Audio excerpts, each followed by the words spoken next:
I'm Laurel. This webinar is being recorded. Excellent. Continue. Although I've noticed that I need to fix the lighting in here because I look really creepy and I'm like glassy-eyed in the recording, but I promise I am a human being. My name is Laurel Grasmick Black. I use she, her pronouns. I am one of the chairs of HRAC, and we have a delightfully full slate tonight, which I'm super excited about, including a guest speaker who I will let Anjbin introduce in a little bit. And I think, Paolo, can you confirm for me, do we have, oh, someone has a hand up. I think it's an attendee. Okay. All right. Hi, Amy. We'll get to you in just a second. It looks like first on our agenda is minutes approval. Paolo, do we have a quorum? You're better at counting noses than I am. Okay. I'm going to make sure I can see everyone on my screen. And I believe that I can. I am going to do minutes approval by consensus. So I'm going to start by asking a question, which is, has everyone had a chance to read the minutes? If you've had a chance to read the minutes, please nod your head or give me a thumbs up. And I will page back and forth between my two screens. I see heads nodding and thumbs up. Excellent. Did anyone have additions, corrections, omissions to the minutes? Mercy. I had one, but I sent it to Powell, so I don't know if he fixed it already. Okay. Excellent. I haven't seen the update. I have it noted. Joy and I would have it noted to add that to the minutes. Cool. Great. I think that even if there are no other suggested changes, we could actually go ahead and approve these. And we'll just add Mercy. So then let's do a show of hands or a show of thumbs up if you approve of the August minutes. And I'll put my thumb up as well. And we'll do a quick count. And if you do not approve the August minutes, would you please put your thumb down or to the side? Excellent. Thank you, everybody. Minutes approved. Our next item on our agenda is public participation, and I'm going to hand it over to Paolo for just a moment. Cool. Am I unmuted? Yes, I am. So just a quick comment on public participation. And one update is that moving forward, we will no longer be using the chat feature. And so what this means is commissioners, you still have access to the chat. Attendees and folks from the public, you can read the chat, but you won't be able to participate in the chat. The reason for this is because in some previous meetings, not just here, but other meetings as well around the city, commission meetings around the city, we've been finding that there have been lots of somewhat distracting side chatter and topic conversations, and often maybe questions as well. And in these spaces, right, when we're talking about human rights, it's such a broad topic. We can't really answer these questions that quickly, and it almost became like an expectation to answer them. And so we wanted to stick to what we had before, which is sticking to having public comment during the allocated public comment time on the agenda, just like as if we were meeting in person and not in a pandemic. Additionally to that, I just want to remind everybody that if we surpass public comment time, or you don't get a chance to say everything you wanted to, or something comes up later, you can leave comments and questions for myself and the board at the HRAC comment form. And I'll actually go ahead and copy paste it into the chat now. Boom. I do read these comments. I do share them with the board prior to every meeting. And as you may have seen in last meetings, they do actually come up in meetings as well. Very last thing I'll say in public comment, and this does not eat into your public comment time. They have, our attorneys has asked that I actually stick to timing because, city and processes, we're pretty strict, we naturally kind of restrict about that sometimes. And so I will actually just, again, everybody gets 2 minutes or 10 minutes total for public comment. So it's really simple. I'm just going to hold up a sign that says 30 seconds left. You can't even see it, can you? High tech feature there. Paolo, Yes. I'm actually going to repost the comment form link because it looks like it just went to panelists. So I'm going to quick. Okay. Cool. I reposted it there, and I think everybody can see it now. Okay. So with all that said, Francisca, did I miss anything? No, you're good. Cool. All right, I'll turn it over now for folks for public comment. Back to Laurel.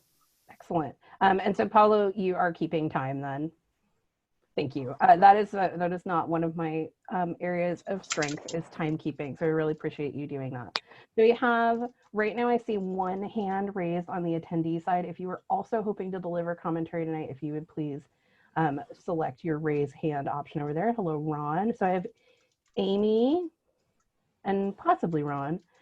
So Amy, I'm gonna go ahead and hit allow to talk and I'll mute myself, and then Paolo, you will be able to start keeping time. Thank you, Amy, and you should be able to talk now. Thank you and welcome. Hi there, thanks for having me. I just wanted to call in to briefly question the process of including the police's voice so much in these conversations. And then just to say that Mark Fagin gets money from the police. He got at least $1,000 in March. So maybe he should not be the liaison for these conversations. Also last meeting, he minimized the testimony from public, which was more in favor of defunding the police than anything else. So just wanted to say that. And then I just wanted to reiterate Mercy's comments where she said that she didn't have to do the homework that y'all set out for her.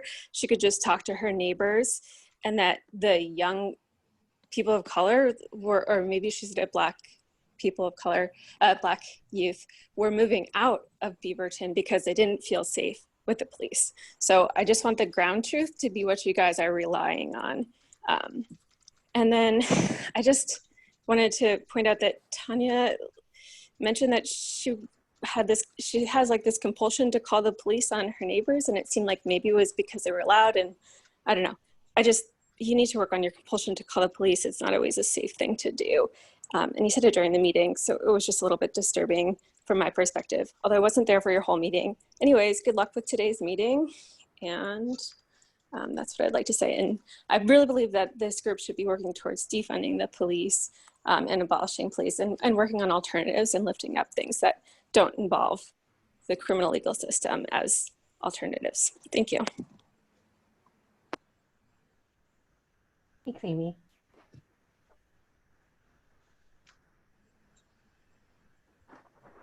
We're gonna go ahead, hang on, we're gonna keep it to public commentary for right now. So I've got Ron and then Rena next. So I'm gonna go ahead and, give me just a second, sorry. I'm still learning. Ron, I'm about to hit allow to talk, and then we will hear from Ron. And Paolo, are you ready for me to do that? Okay, cool. Awesome. Thank you so much, Ron. You should be able to share with us now.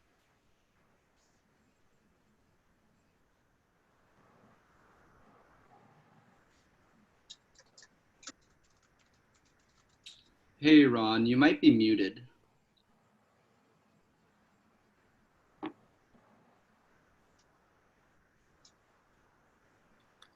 Paula, can you unmute people? Yeah, I'm going on it now, and it doesn't look like.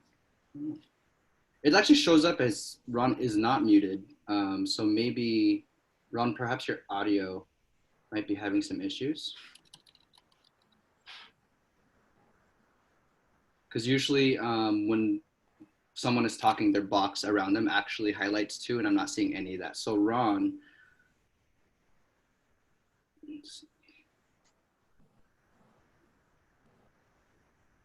okay, now it shows that you're muted. Mm-hmm.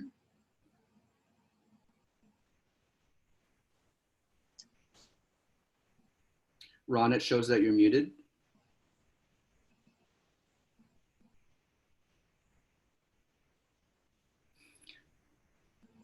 Ron, if you can hear me, I'd suggest maybe if you're still having issues with your audio, maybe we could go off on the comment form that I mentioned on the HREC page, or you also have my email, I believe, already, and then we could follow up from there.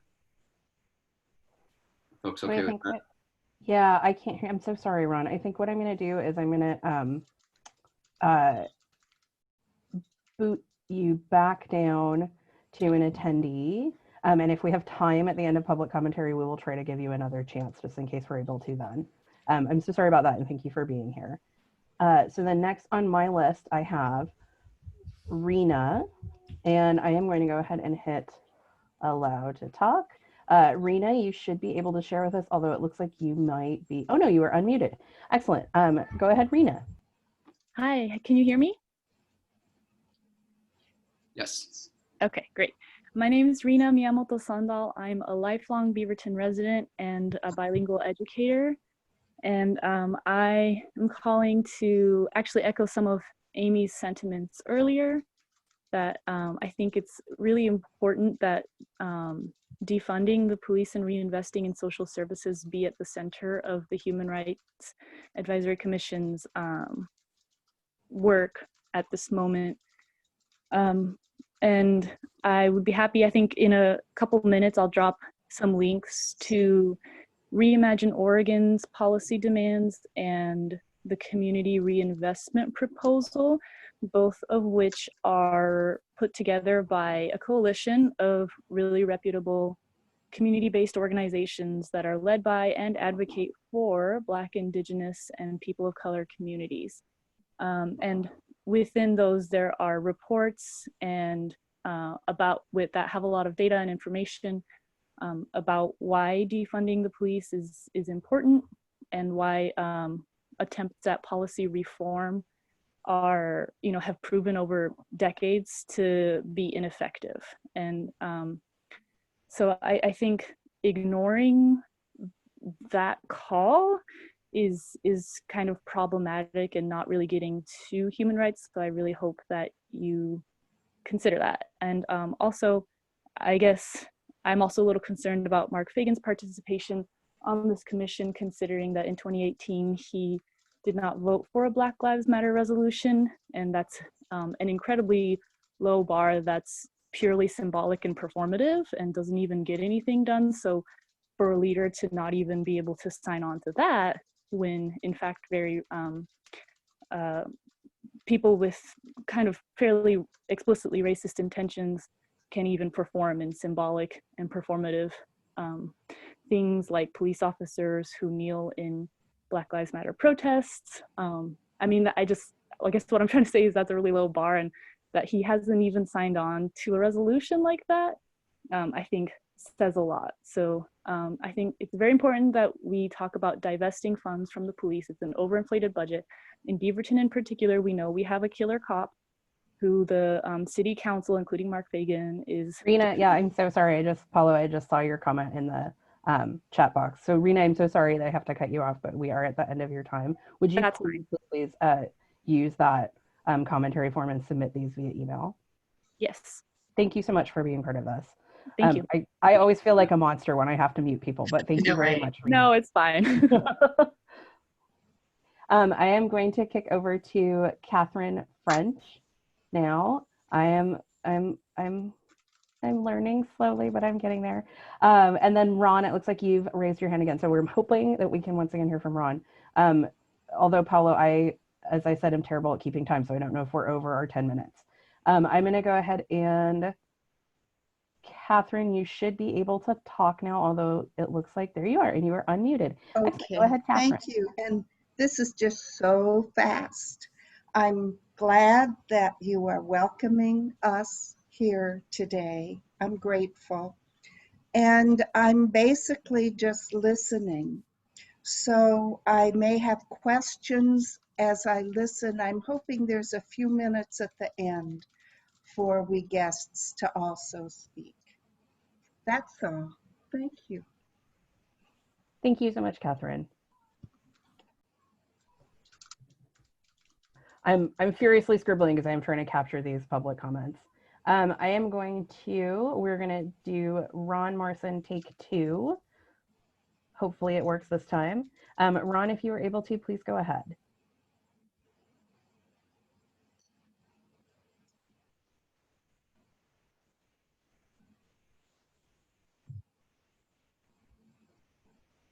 Can't hear Ron.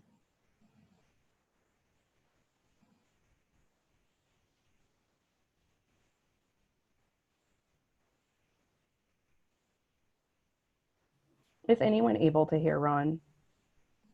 Well, this is a bummer. I'm so sorry, Ron. I hope that you're able to, again, connect with us through that commentary form. We really do want to hear from you. And if you're able to connect to us that way, that would be excellent. And also, I hope that you'll come to our next meeting as well. If I am reading it correctly, it looks to me like we do not currently have any other hands up on the attendee side. So I think we're going to close public commentary at this point. If I can get everybody on the panelist side to kind of nod along there. Perfect. And then Paolo has also dropped his direct email in the chat box as well. Okay, thank you so much. So the next piece of this is going to be liaison updates. So I'm going to hand it back over to Paolo again. Oh, I get to go first. Cool. So I did mention to Laurel that I will take up a little bit more space in this city update, only because I've been asked to. So I know the city update that I sent you all is a little bit long. The one that I, no bias at all, am going to talk about is Beaverton Welcoming Week. So September 12th to September 20th is Beaverton Welcoming Week. And just a little bit of context on what Welcoming Week is. This is our 6th year participating in National Welcoming Week, and it's a week dedicated to illustrating contributions and celebrating contributions that immigrants and refugees have made to the community and people of color have made to the community. And so this is our 6th year of it, and really the purpose is to support events and projects that build cross-cultural relationships, building relationships with US-born neighbors and newly arriving immigrants. And so again, September 12th to September 20th, we have a whole wide variety of events. I think we're running at about almost 20 events now, 8 of which are supported as our grantee events. They include events like, there's an Ethiopian cooking class, like legit following Eleni and learning these recipes, and you know, like Martha Stewart watching it. That's how I imagine it, at least. And you're gonna actually like cook.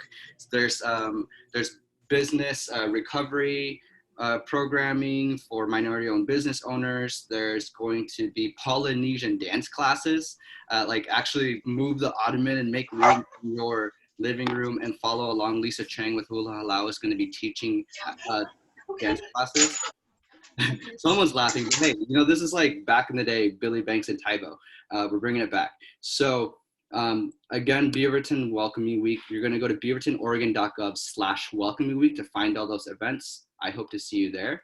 The very last thing I'm going to say in update is we are, believe it or not, in recruitment time for HRAC 2021 and in general boards and commissions recruitment. And so I have been asked to say a little bit more about about who HRAC is and what we do. And I will share that this one's a little bit more difficult. You can't just say it in 5 words because, again, human rights is a very broad topic.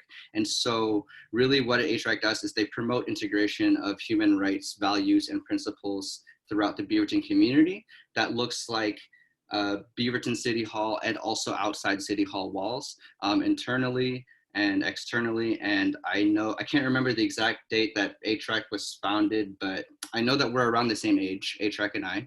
And the board has worked on many different projects, such as human trafficking awareness campaigns, joint resolutions on Black and Brown Lives Matter, showing up in front of council and giving testimonies, going to classrooms and engaging students and teachers and creating human rights curriculums that students can where students can learn about human rights, all the way to what we're working on now, which is working very closely with our Beaverton Police Department and the command staff on these inquiry sessions. So Right now, again, we are in recruitment phase, and I believe you can apply online now. And correct me if I'm wrong, Francisca, but I believe the application deadline is October 1st, right? That is correct. Yes. I'll put the link to apply online in the chat. Oh, perfect. Cool. And that's all I have. Francisca, do you have anything else to add for recruitment? No, thank you so much, Paolo.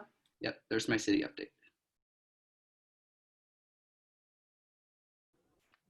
Excellent. So our next update then, we'll go to council, then BPD, and then our Mayor's Youth Advisory Board. So Councilor Fagin, you are up. Thanks so much for having me here tonight. The only update I'm going to stick to, because Paolo said the agenda is really tight and we need to be fast, is I'm the council liaison for the transition team of the city that's moving into our new form of government. And that was passed by charter in the May election. And there are a lot of things that are going to change as far as how the government operates and what roles and responsibilities are. One of the main things we need to do is get a city manager. In this case, we'll get an interim city manager in place and started so that they're ready to go by January 1st. So Human Resources has been working on that. They've got a recruitment team that's going to be going out and doing recruiting to get applicants. We're hoping that we have someone hired at the end of November or the first part of December, so that if we need to bring them on at the end of December, we can do a little bit of transitioning so they're ready to go. And then when the new council is in place, so the council will go from 5 to 7. The mayor will be a voting member of the council, and there will be an additional councilor. That election is going to happen in November. There are 3 candidates that are running for that seat. The winner of that seat in November will join the mayor and will create a council of 7. Of course, if Councilor Beatty wins the election, there will be 6 of us, which means we'll have to have a special election at some point, most likely in May of 2021. But the new council will be the council that will work on the hiring of the full-time city manager. Human Resources has trained me not to say permanent city manager because they're not permanent, they're full-time. And things are moving along. The city attorney's office has a lot of work to do to look at code to make sure that where in our code it says the mayor has 2, we change that to city manager or city administrator. So there are a lot of things that way that have to change. And of course, there's numerous other activities that are happening with different departments at this point through the mayor's office, which will obviously be probably renamed. But all of these things are taking place, and staff's doing a great job at just making sure that we've dotted the I's and crossed the T's, and we're ready to implement the new charter on January 1st. And I will stop there. And like always, I'm available for questions or discussion anytime you would like. Thank you. Thank you, Councilor Fagin. Do any of our panelists have a question? Any questions for Councilor Fagin? Great. Oh, Dory, go ahead. You know what, I'm going to go ahead and put it in the chat in the interest of time, but it's a question about how will commissions be involved in the recruitment and hiring for that city manager position? That is a great question. Thank you. If you have just a minute, I can answer that really quickly. That for the interim, there's not going to be a whole lot of involvement because this is going to be hopefully just a 4 to 6 month position. For the full-time, there will be a lot of involvement from boards, commissions, and public. Awesome, thank you. I'm sorry, I'm doing my like 27 different tabs right now.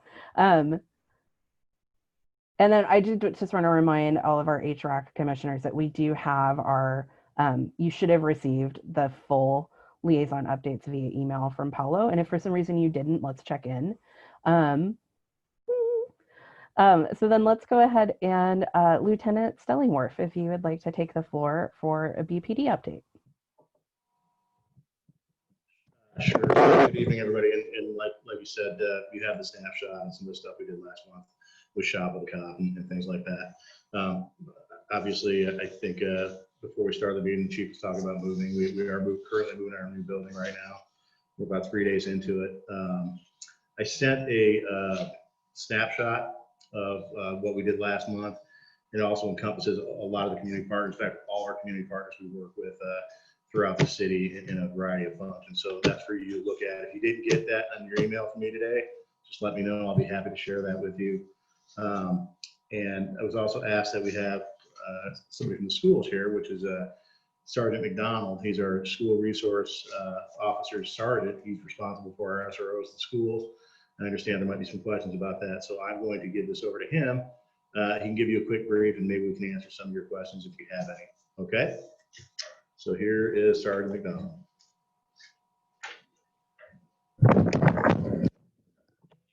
Hi there, I'm Ken McDonald, and I've been the school resource officer supervisor for the last 6 years.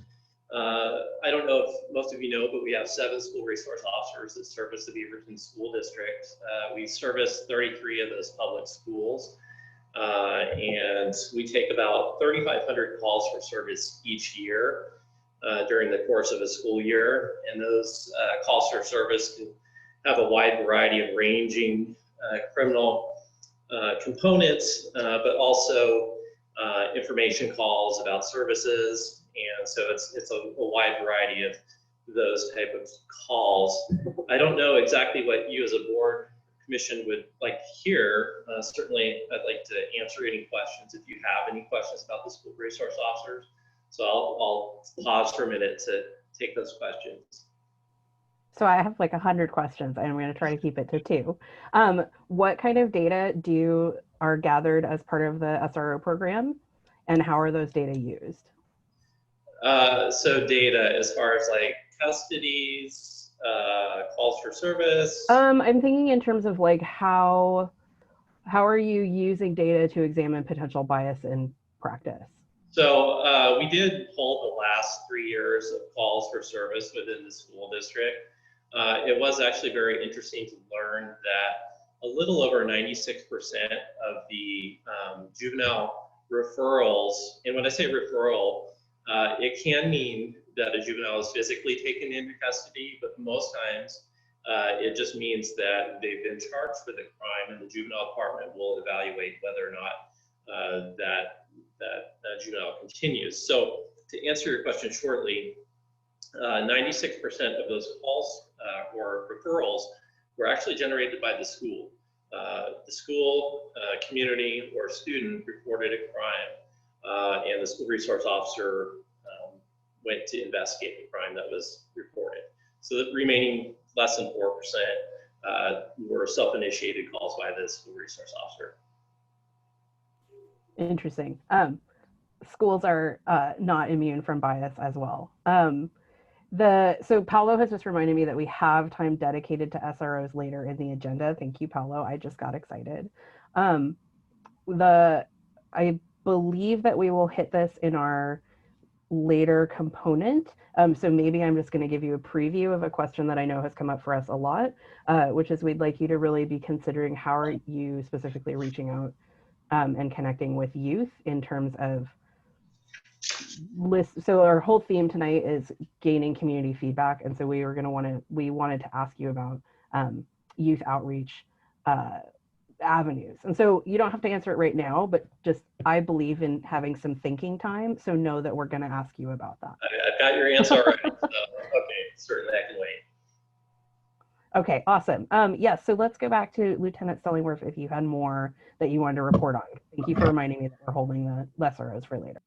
So the last thing I want to say about, there's some questions about, again, this falls into the outreach that we're going to talk about later, but there's some questions about how would you outreach, what are the measurables, things like that. And the short answer is complicated, but and that's why I kind of referenced all the partners on that community snapshot that we deal with. So some on a frequent basis, some on not such a frequent basis. Obviously, this year has been a weird year for us in the community services, because that's kind of what we do a lot of outreach. Sometimes it's referrals, sometimes people contact us and we'll go out and we'll talk to a variety of groups. but yeah, to try to quantify that in I guess, a statistical type question, if that's what you're asking. I don't have statistics, but we do in what I sent to Paolo earlier today, which I was going to bring up before we were done, is if I think some of you may have met Consuelo Starr. She's our community outreach specialist here at the police department. And I'd like to bring her in next month and have a longer discussion about some of the things that we've done, have done, or are going to do. She's one of the longest standing members, or she is the longest standing member of this community service division when we started it back in 2010. So she has a lot of experience regarding these types of matters. So, but before I let you go and go on to the next thing, I know there's a broad question, what we do for outreach and how we measure that. Is there anything specific to that though that I should know about to come back or research for you specifically? Paolo, did you just have your hand up? Yeah, I did. Okay. I was going to type in the chat, but I could just say it real quick. I think I ditto everything Lieutenant just said about Consuelo. She's wonderful. She's great. And definitely could hear from her, I think, at some point. I do want to say we'll probably need to get a little creative with how we do that, because the next topic is use of force policy, pretty big one. So we might need to just be creative of when we could try to bring Consuelo in and have y'all hear from her. But I agree with that. Consuelo's great. Awesome. And then I see Dory, I see your hand. So let's go to Dory. Thank you. Thank you, Lieutenant, for your report. I just had one question as I was looking at it. And this is probably because I have not been in Beaverton all that long. So Okay. I hope you'll indulge me on this. The new Community Safety Center is opening soon. I think moving, as Chief said this week. I'm wondering what happened to the things like, I believe there was a Powell location there, Asian Health Services. How was that managed with the displacement of those services? And how did the police department assist in that? That's a good question. I have to research, so I'm accurate in my answer. But let me take some notes for that. But yeah, the Powell was here, and when it was open, we participated a lot in the boxing program and things like that. It was a good facility.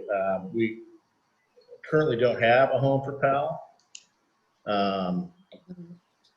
and I think the Asian Health Center was moved.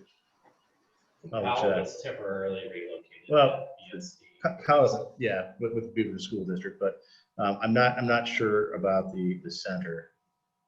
I'd like to say it was moved, but I'm not certain, and I'm not sure to what degree the police department. Now, when you say police department, you're not talking about the whole city. You're talking about the police department specifically. Yeah.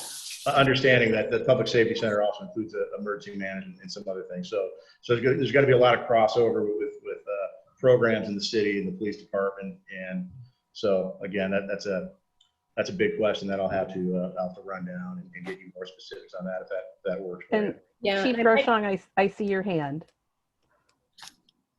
Yeah, so what we did was one of the things that we wanted to do and had to do was find a new home for Powell. And so we worked with the Powell director. I think at the time it might have been Jill Showalter, and then it was Jeremy, and his last name escapes me right now. But Powell was moved to Chehalem Elementary School for after school care, and it continued on there. The boxing piece of it was turned over to Garden Home Park and Rec. They're at Olson and Garden Home.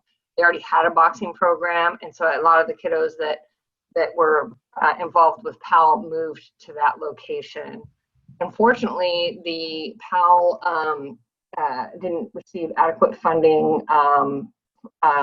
enough, and Powell is no longer there at Chehalem Elementary. Okay. It required all kinds of funding, and I don't want to speak. I don't know exactly what happened, but I know up to that point where it moved to Chehalem and the boxing went to the Garden Home Rec Center. I'm not sure exactly what happened there at the end, but I can research that and find out for you, Dory. That would be great. And I guess a follow-up question to that is, as you open, being in an area that serves many folks of Latinx heritage and Hispanic heritage, and also several people who are undocumented. What actions are you all taking as you move in to be strategic about building relationship with the community so that they're not fearful of you being right literally in their backyard? Absolutely. What we're doing is our public information officer and people who are helping him are, we're gonna make a team effort and go out and meet the business owners all along Allen and Hall. And, you know, I'm sure people are apprehensive and fearful of us being in their neighborhood. And so it's incumbent upon us to make them comfortable. We moved into their neighborhood, and to build those relationships, to go out, walk around, talk to people, and not with any intent, but to truly make relationships. And I think it's easier if we get out on foot and walk around rather than drive around in our cars, which is easy to do because we're right there. So I think that is going to be a huge part of fitting into that neighborhood. And so rest assured, things are being done for that. Yeah, and in addition to that, well, it's pretty much done. We're going to have door hangers, so we're going to go around the neighborhoods, and we're going to have the info about the building, how to contact us, how to have questions and things like that. I can make that available to everyone else here too. I can email you what our door hangers going to look like, but we're going to use that in the area around the PD here. It's going to be a bilingual hanger too, so it'll be in Spanish and English. So we do have that. And Chinese. What's that? I'm sorry? I think I heard and Chinese. Okay. Well, anyway, so we're gonna take those hangers out there. I'm gonna do that. I'd be happy to share that with everybody. I'll give you a copy. You can take a look at it. So if you do know people in the neighborhood and things like that, and what I always say too is if there is anything or someone that may be apprehensive or doesn't want to contact the police department, whether it be for non-criminal events or just to meet a police officer, things like that, I always encourage everyone, by all means, get a hold of me or get a hold of a police officer, and we can set these kind of things up. When you talk about outreach, we will travel. Obviously, with the COVID stuff in mind right now, it's been very difficult, but we can go to churches or schools or communities, parks, whatever you like. We'd be happy to go to different neighborhoods, talk to people, talk about what police do, why we do it. Because I think a lot of times just having the information or the explanation about why some things happen, I think is helpful for everyone. So I always encourage you, if you know anybody like that or you want us to come out and speak, we'd be happy to do that. And you know what, I'll tell you the truth, it's great to do things like that because it's not there isn't that conflict. It's a meet and greet. Not to oversimplify it, but it's not intended to be adversarial. Like I said, there's no conflict. So, that's the best part of doing this job, especially in community service, to be able to have these kind of connections. And quite frankly, it's always better for some food too. So I like to cook. I'll even bring something. But the point is, I encourage everybody else to help us too. Because it takes all of us to make these connections. Okay. So I hope that. Sorry, hang on just a second, Tanya. Thank you so much, Lieutenant. I have to apologize, Cameron and Tanya. I know that you have questions and comments. We're significantly over time. On our updates, we do have the BPD inquiry is our dedicated chunk of time later in the evening. So I'm going to ask if both of you would be willing to table your questions and comments until we have some more in-depth time with BPD, just because I especially want to be respectful of our guest speakers' time tonight. Annala, if you would like to deliver our last liaison update on Mayor's Youth Advisory Board, let's turn it over to Annala for just a moment, and then I will dive back in and we will talk about our inquiry session tonight. Go ahead, Annala. Can everybody hear me okay? Okay, sweet. So I kind of already said it all in the email, but there's not a lot to update on. Mayor's Youth Advisory Board has new members, so that's exciting. We met on Zoom, that was great. And right now we're kind of in the process of discussing what we want to do for this upcoming year in terms of, I think we kind of agreed that we wanted to be social justice oriented and move away from youth homelessness, which is what we've done for the past 2-3 years, which is a big shift. I think it'll be fascinating to see where this year takes us. And we have majority new members. There's only 4 or 5 old members. So this is, yeah, it's definitely a shift. It's going to be an interesting year. Outside of the Mayor's Youth Advisory Board, school is starting for most people. Mine starts in 2 weeks. Very bizarre, all online until at least November. So we'll see. At least we're staying safe at home. So hopefully that goes well. Yeah, there's not too much else to say. It's just a bizarre time. Hopefully, yeah, some schools are doing a better job at communicating things than others. So hopefully there is a way to get widespread information to students, and students have what they need and can communicate if they don't have stuff that they need, because that's kind of crucial. So yeah. Thank you so much, Annala. So we're going to close off. We're done with liaison updates, and we're going to move on to our inquiry session. So our topic tonight is current community outreach and channels for feedback. Paolo, please feel free to dive in if I get anything wrong at this point. But it looks like we were going to start with, I'm going to do a very brief recap. Dory, I'm going to give you an invitation if you want to contextualize our work a little bit. And then we'll hear from Chief Groshong, and then we'll be hearing from our guest speaker, Mike German. And then we will have an opportunity for the back and forth, more conversational piece between HRAC members and BPD representatives. Paolo, if you could just give me a thumbs up if that seems like that's what you think is happening. Okay, cool, thank you. Did you're giving the recap? Who's giving the recap? I don't know. I'll give the recap because I got it right here. That I actually know where it is. So we spent a little bit of time trying to capture what we've been hearing in previous sessions. And one of the things that I wanted to mention, I really wanted to call attention to, on our last meeting, we had one of the members of the public gave commentary specifically looking at asking the city to look into having a disability advisory board. And I really want to, it is very important to me that we not lose that. So I'm making the choice as chair that we are gonna table that until after we've completed this inquiry session process, because I want to give it the time it deserves. But just do know that that is something that I see as a really important piece of our work as HRAC, and I really want to come back to it. Sorry, I'm now trying to read these notes that we have that we wanted to capture in the recap. There was a lot in our previous meetings. We talked about this concept of an adopt a cop program, so ways to connect citizens in Beaverton with the police department. We noted that a success was that the use of force policies are accessible to some degree. HRAC has asked a lot of questions about how are BPD engaging everyday people in Beaverton to collect feedback, so outside of that sort of formal data collection process. We discussed how officer training, specifically in the Portland Police Department, is explicitly dehumanizing. So we talked about this concept of rehumanizing police processes. So how do we create opportunities to humanize police officers in the communities they serve? And one of the recommendations that we might have is looking at using the website as a way to create connections to community by sharing stories between BPD and the public. We've talked extensively about mental health.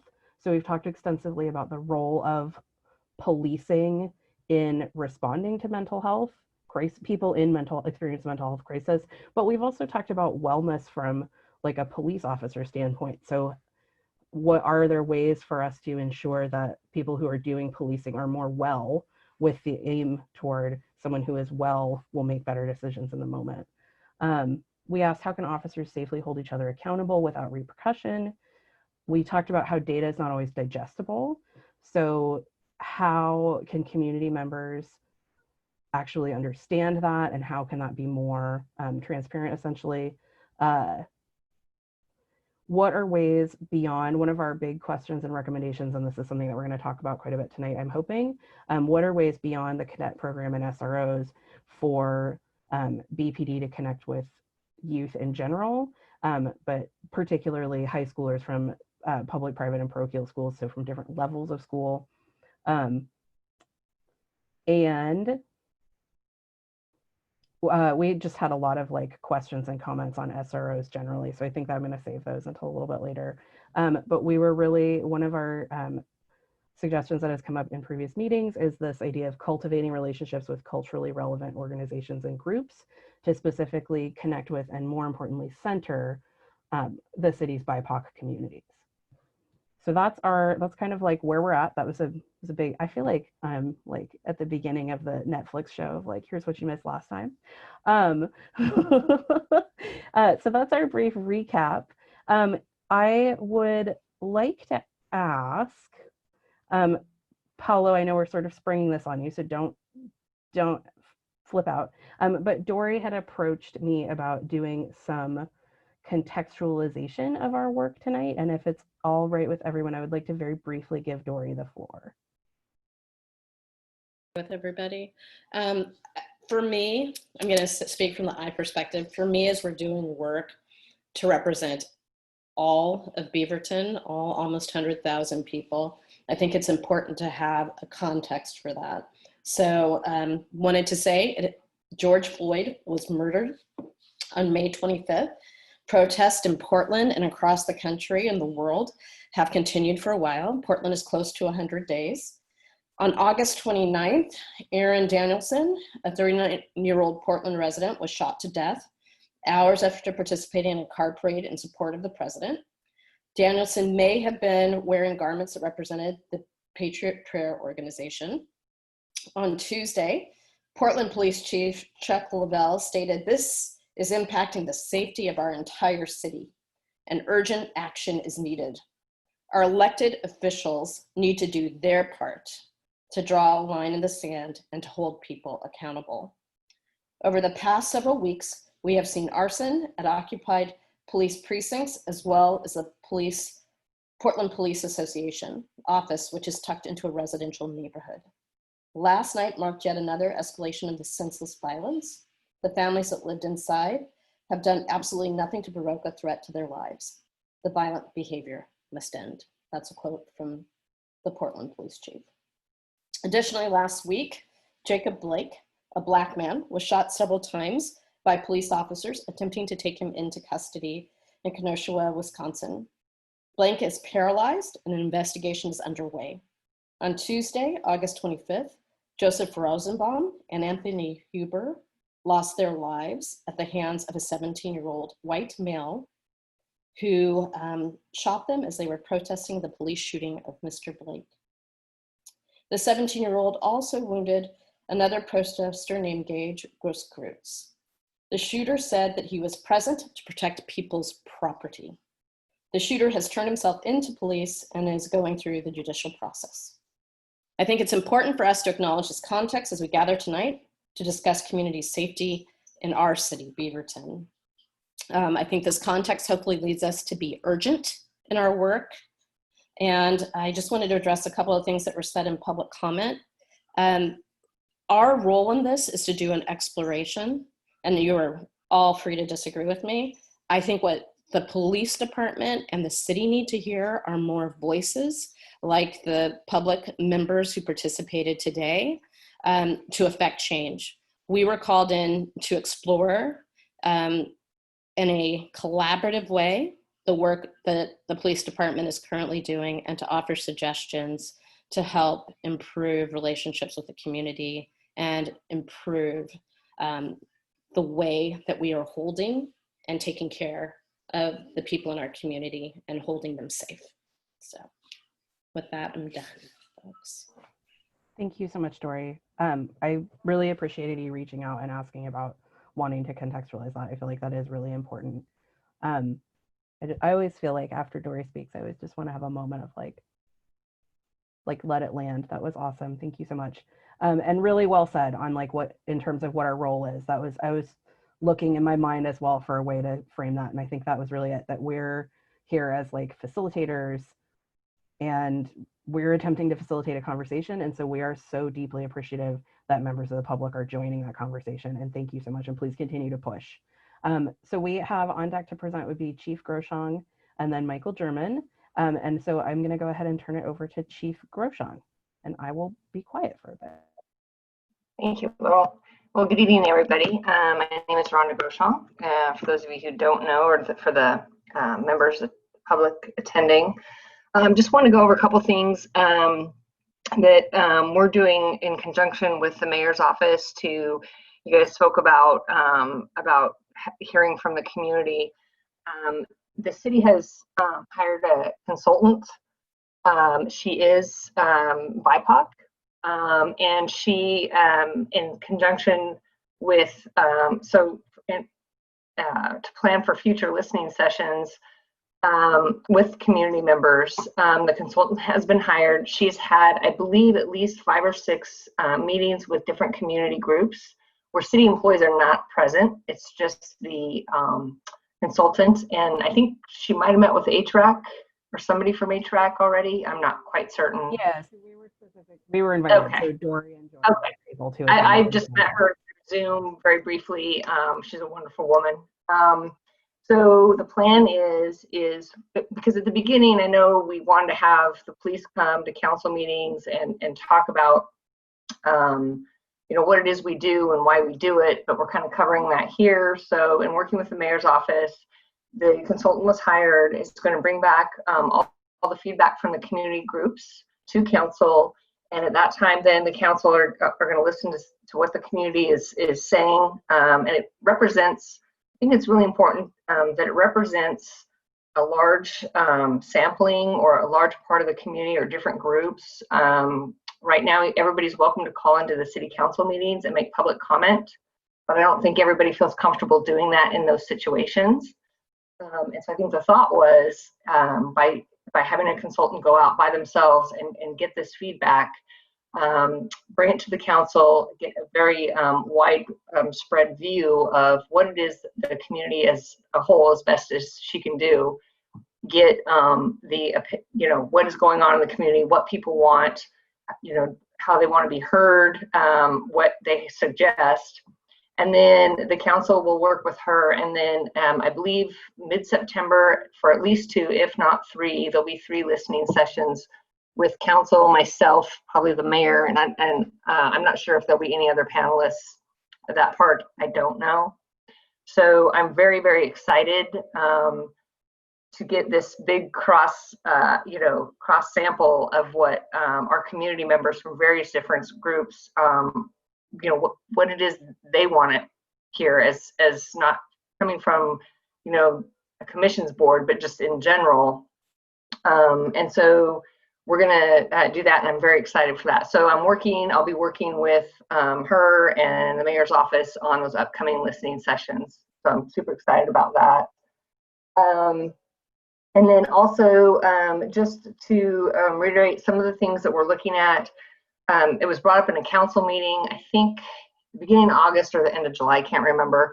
Somebody asked, was it the recruitment, hiring, and training presentation, asked, do you have any community members that sit on your officer panel oral boards for when we hire officers? And I had to think a minute and go, no, we don't. We have officers sit on those panels to decide, who we're going to hire as officers, and even for promotional processes. And so that's one thing we are looking at changing is having a community member. I don't know who that would be yet, but because right now we haven't had any hiring processes, but to take part in those processes, and it's one small step in many, but to have a community member's perspective on a person who wants to be a police officer. So that's one thing we're working on for that. And then just really excited to see what you guys come up with. I know we have a halfway check-in point. I think Paula said next month. And I also want to touch back. We're talking about school resource stats. I think it was Laurel. There's a big report that actually Sergeant McDonald put together. It's an excellent report.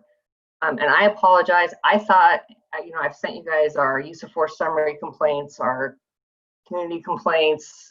I've sent so many documents that I don't think I sent that report out that just shows the statistics. Can't talk.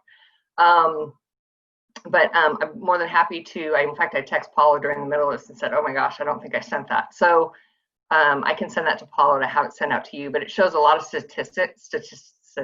I cannot talk. Anyway, Laurel, I don't think it specifically says what we do with those, but Sergeant McDonald might correct me later on down the road. But I can certainly send that to you. And my apologies for not sending that to you guys sooner. No, that's awesome. I love numbers. Thank you. Okay, and at this point in time, I think I'm in the interest of time and respect for our guest speaker, unless anybody has any questions of me, I'm gonna be done for right now. Thank you so much, Chief Groshong. I'm gonna very quickly page through my screens here, make sure I don't see any hands. Awesome. Thank you so much, Chief Groshong. And I mean, we will have lots of questions for you as the night progresses, as we always do. And I just want to reemphasize, I really appreciate you engaging in this process. Yeah, I think that this is a hard time to feel hopeful and feel forward momentum, and this feels often like running through Jello. And I just have to keep reminding myself that the only way to get to the other side of the Jello is to wade through it. So thank you for being part of this. I would like to, yeah, Anjabine, if it's all right with you, I would like to ask if you will introduce our guest speaker, please.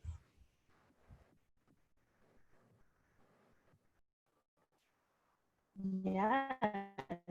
Hello, can everyone hear me? Can everyone hear me? Oh, yes, yes. Okay, my internet connection is very unstable, so let me just see if we've all caught up. There's no lag, everyone can hear me, wonderful. Okay, so I'd like to introduce Michael German. Michael German is a fellow with the Brennan Center for Justice's Liberty and National Security Program, which seeks to ensure that the US government respects human rights and fundamental freedoms in conducting the fight against terrorism. A former special agent with the Federal Bureau of Investigation, his work focuses on law enforcement and intelligence oversight and reform. He joined the Brennan Center in 2014. German was an FBI special agent for 16 years, specializing in domestic terrorism and covert operations. He left the FBI in 2004 after reporting continuing deficiencies in FBI counterterrorism operations to Congress. He served as an adjunct professor of law enforcement and terrorism at National Defense University School for National Security Executive Education from 2006 to 2007, and as policy counsel for the national security at the ACLU from 2006 to 2014. German is also the author of 2 books, Disrupt, Discredit, and Divide, How the New FBI Damages Democracy, published in 2009, which I can recommend, and Thinking Like a Terrorist, Insights of a Former FBI Undercover Agent, published in 2007. He's also a graduate of Wake Forest University and Northwestern University Law School. So without further ado, Mike, please take the floor. Yeah, thank you very much. I appreciate that introduction, and I appreciate the invitation to come and speak with you. I believe that law enforcement is a public service, and that public service can't be complete unless the law enforcement agency knows what the public needs are, and the public knows what the law enforcement agency is doing, and what the issues that they need to address are. So I think that what your group is doing is key to making sure that law enforcement is working effectively for the community. And the keys to that are transparency, accountability, and civilian oversight. And obviously the public can't find out about what problems exist in a law enforcement agency if there isn't enough transparency. And the law enforcement agency has to be open to the criticism so that they can make the changes that the public demands. And finally, that civilian oversight is in place. And after 9/11 and the changes that the FBI made, it went into a mode where it was engaged in more secrecy and reduced a lot of its guidelines. So, without strong guidelines, there aren't ways to rein in overzealous law enforcement officers. Obviously, they have an important job to do, and we want people who are aggressive in going after criminals and making sure they're protecting the community, but it's easy without strong guidelines for that to become overzealousness that impacts people who are completely innocent. I spent a lot of time in Oregon working on these issues, particularly in Portland with the Joint Terrorism Task Force. And part of that is because Oregon, you benefit from having some strong state statutes and strong guidelines. And I know that some of the transparency initiatives that have been started in Oregon have produced the kind of data that's necessary for the public to get a better understanding. And I appreciate that the Beaverton police have participated in those programs. So let me go through quickly because I know you're running over time.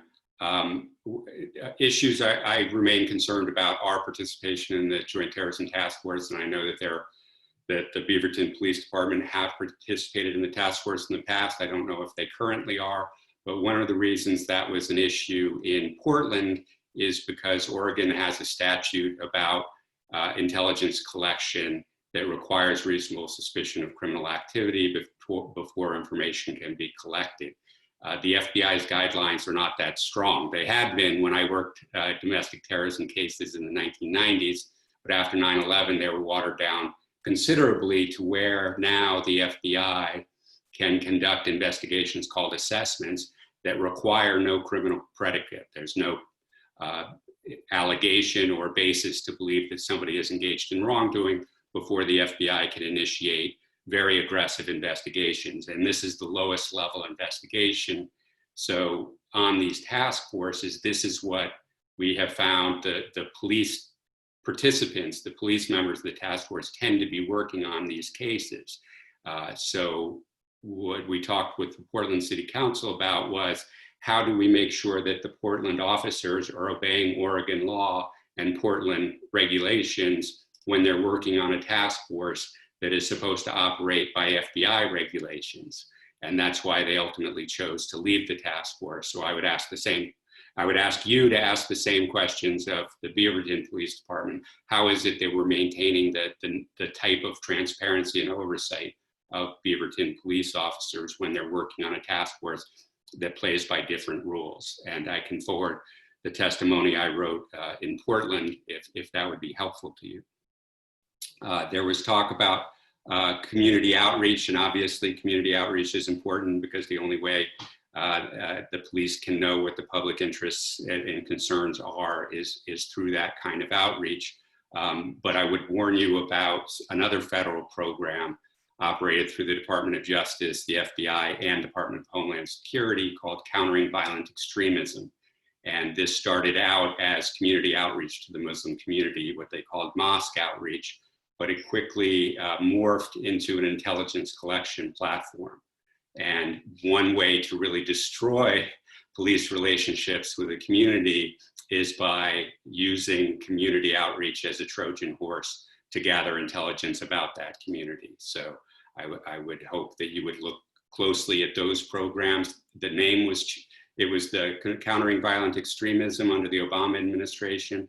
The Trump administration changed the name, but not a lot of the practices, to the Targeted Violence and Terrorism Prevention Programs. We'll see what the next change is. One of the things we've seen with this program is they try to give it benign names, and when they find out that it's actually intelligence collection, they'll change the name to avoid the stigma of the previous program. The other area where my work has revealed some concerns is around intelligence fusion centers and the bias that creeps into the intelligence products that are produced by these somewhat unaccountable law enforcement intelligence sharing operations. And again, when you have an entity that is outside of local control, it's hard for you to be able to make sure that the residents of Beaverton are protected by the activities, not just that the participants in the Fusion Center are engaged in, but whatever product comes back to the Beaverton Police Department. And a lot of that product in the name of analyzing potential threats reveals a deep bias. Not just, this was the vehicle through which the FBI shared its Black identity extremism documents that suggested that Black activists protesting against police violence were themselves a threat to law enforcement. But a lot of the documents as well echo the President Trump's allegations that are made without evidence that the protests, that the Black Lives Matter protests are actually led by Antifa, the shadowy enemy. And, you know, unfortunately, that's reflected in a lot of the intelligence documents that go through these centers. So I'd want to make sure that your local representatives are aware of those institutions. And finally, I've been working recently on the protest policing, and it's very frustrating because this model that law enforcement is using, this escalated force model, which suggests that if the protest gets unruly, you use more force until you completely suppress the protest.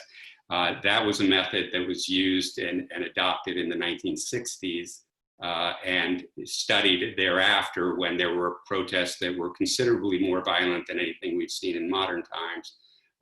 But what the studies found was that practice actually makes the protests worse, makes them more violent, that the police reaction to a civil disturbance can actually make the problem worse. And what we've seen here over the last 100 days or so is a continuing doubling down of this same escalated violence model, when we know from those studies from decades ago that there are better methods to use where the police are in a facilitation mode, facilitating the protest and only using force in very focused ways when there are individuals who commit harm. So I could point you to some of that training. And because you're going to be talking about use of force, let me point out just particularly one of the things that has surprised me in watching these protests, not just in Portland and Oregon, but around the country, is the indiscriminate use of less lethal munitions and the significant injuries that have resulted from that. And these they used to be called earlier a non-lethal or less than lethal weapons, but what we've learned through time is that they are not less than lethal. They are lethal weapons. They're less lethal than guns, but they're still lethal weapons. And yet many police departments are using them as if they're not lethal. And they're not following their lethal force policy in using these weapons. They're using them indiscriminately against people who are not posing a threat of physical harm to anyone. So I'm happy to take any questions, and I'm happy to provide you with some of the written materials I produced. And I just produced last week a report on racism, white supremacy, and far-right militancy in law enforcement. So if you're interested in that topic, I'd be happy to discuss it as well. But again, thanks very much for having me, and thanks to all of you, including the police officials, for participating in this kind of forum. I think it's very helpful. Excellent. So I'm going to open it up for questions. So you can either raise your hand the kind of old-fashioned wave at the computer way, or you can, there's a way to raise your hand virtually, which I currently don't remember how to do. And then, yeah, I would love us to get some questions. And just on a personal note, I would really like to see anything that you would like to send us. Yes, especially your report on white supremacy, because I like to read. That would be awesome. I'll be happy to do that. Awesome, thank you. I'm sorry, I'm like frantically looking to see if I see any hands.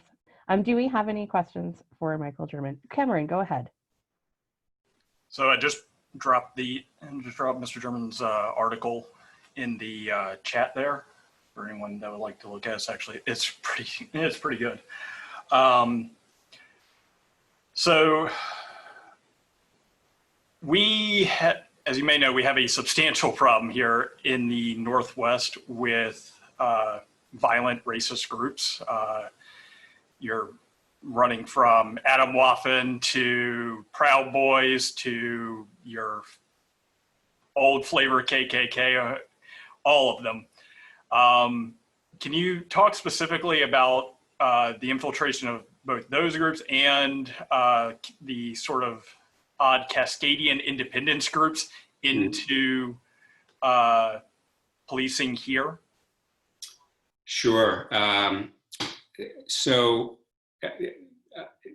this far-right militant movement, it has a lot of different moving parts. And that was one of the most fascinating things when I went undercover into these groups, to find out how many different groups there were and how much conflict there was within the movement. So it's very complex. It's not simply one thing. There's also a division between the ideologues and the militants, right? There are plenty of people, there are far more people out there who are fervent neo-Nazis, but would never break the law, have no intention of breaking the law, don't think it's a good idea to break the law, don't think violence is helpful to moving their political cause. So my focus as a law enforcement officer was only on the people who were breaking the law, and understanding that difference, I think, was one of the critical pieces of intelligence we got from those cases that has been lost in anti-terrorism actions since 9/11. But to get to your question, yes, there are a lot of groups, and what many of the groups were doing in the 1990s was trying to make themselves more accessible to non-racists by adopting a more palatable public image. So they went from, they would say, put down our swastikas and our Nazi flags and pick up American flags, and quit talking about racial issues and talk about join anti-immigration groups, anti-abortion groups, regular sort of right-wing movements, and find the people there that we can pull into our movement. So, what then became the militia movement was somewhat part of that this is a different presentation of the same ideas. And not that everybody in a militia is racist, far from it. The reason they're able to recruit in a wider community is because they're masking their racism. But you have to understand also that a lot of this is, it's a subversion, right? So when these militants come out wearing Blue Lives Matter patches, you have to understand these far-right militants kill police officers on a regular basis. The only 2 police officers killed since the George Floyd murder have been killed by far-right militants. Some of this is part of, again, the same idea that we can expand into another community and recruit within that community. So to see law enforcement officers engaging in cooperative relationships with these groups during protests, and most dangerously, allowing them to commit violence at a protest and suffer no repercussion, is extremely dangerous, because it, number one, will attract more violent people. If people know that I can commit violence in public and get away with it, the more violent people will show up. And number two, that it convinces these far-right militants that they have fooled law enforcement, and that law enforcement does think they're on the same team. So they now have government backing for what they're doing, and therefore can be more aggressive in their actions. So continuing on that, in Portland, we often see cops in full riot gear actually lined up with their backs towards armed militants and surrounding them and protecting them. When they are not doing that, they are generally allowing your every flavor of hardcore right winger out there, be it racist, fascist, whatever, to inflict violence on those they perceive as their opponents or just random civilians. Is that a common practice? And if so, what can we what can we do about it and make sure that doesn't become a feature in Beaverton? So it had not been a common practice. When I was doing this work in the 1990s, law enforcement understood that as a tactic of the far right, that militant groups, that they would intentionally pick a community that they knew they had political opposition to hold a rally or a march or some kind of public demonstration for the purpose of drawing out that opposition so they could attack them.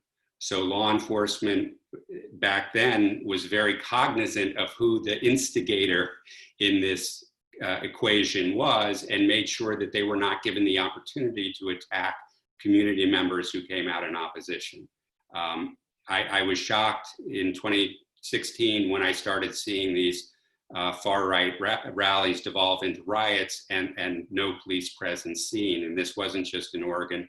It was in Sacramento. A number of anti-racist protesters were stabbed. In Anaheim, a Ku Klux Klan rally, anti-racist protesters were stabbed. And the police knew who did the stabbing on the white supremacist side, but somehow didn't charge them. And in these earlier protests in Portland, and I was in communication with some of the Portland City Council officials, there were people I could recognize from the video feeds, people who had criminal records. This wasn't an issue of people coming in to express their First Amendment rights, and you could tell that because they had tweeted out right before the event that I'm coming down there to beat people up. I don't like, right? They're very public in what their criminal intentions are. So it's been shocking to me that not just that this has gone on for so long, but that in his comments this weekend, the Portland police chief again reiterated this theme that, well, this is mutual conduct, mutual combat, so we're not going to get involved. These are willing participants who are fighting with one another, which was a debunked theory 2 years ago. And I don't understand how they haven't realized that their response to these protests is what's making them worse. And you can look at the research from 20, 30 years ago, but you can also watch what's happening on a nightly basis, and when the chief said, well, they didn't have enough resources to be there during the day, so heavily armed people can commit violence in broad daylight, but somehow we have the resources at night to expend all these less lethal munitions against people who are curfew violators or ignoring dispersal orders. It really makes no sense, and again, just reinforces this community perception of bias in policing. And once the law enforcement agency has lost the trust of the public that they serve, their ability to be effective in any type of activity is drastically reduced. And unfortunately, it's very ironic that in response to protests about police bias and police violence, we're seeing police bias and police violence in response, rather than a recognition that there are serious issues that the police department has to acknowledge and be accountable for.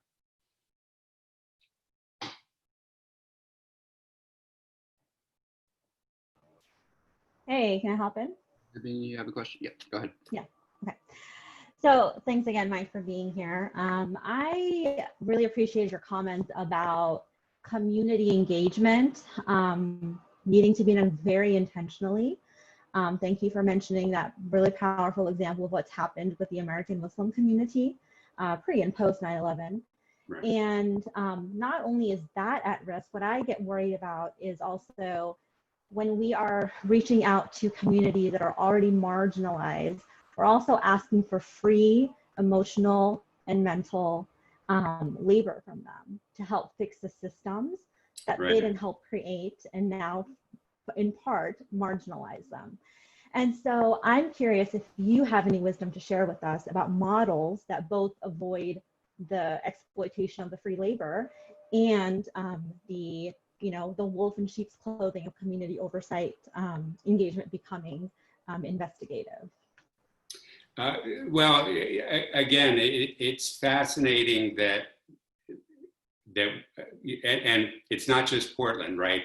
These reactions, and it was interesting when George Floyd was killed, because a lot of law enforcement people came out and said, that's not the way we train police officers to arrest somebody.